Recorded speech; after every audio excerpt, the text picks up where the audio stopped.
Now, one important thing about Angular is that typically we use it to build web applications, so websites that run in the browser.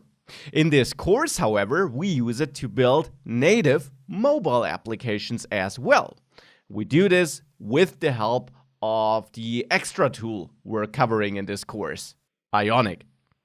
Now, if we take a step back and we have a look at a regular web application built with Angular, then there we typically build a so-called single-page application. And that simply means that we only have one single HTML page, which we really create and which we serve on our web server to our clients, our users visiting the page in their browser.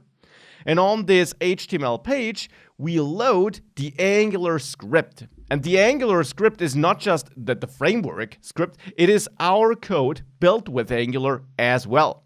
Because we will use a project setup, which actually gives us quite a nice way of building our Angular application, writing our code in a very structured and easy to read way. And it will then take all this code, which uses TypeScript, as I mentioned before, which does not run in the browser, but it will compile TypeScript to JavaScript and bundle up all our code, so our own application logic, as well as the Angular framework logic, so all these utility functions and so on.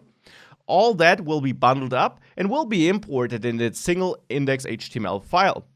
And single page application then means that Angular will take care about constantly re-rendering the user interface, so what the user sees, re-rendering all these HTML elements, so that to the user it can definitely seem like we are using multiple pages, but technically we control all that through JavaScript.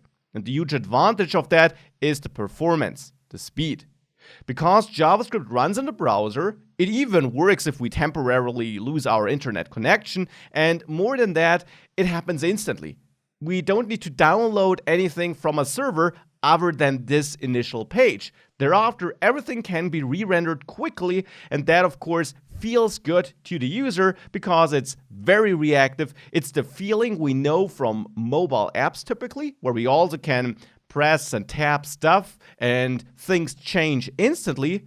And if we happen to reach out to a server because we maybe want to download new data from a database, we do this behind the scenes. And Angular allows us to achieve the same in a web app.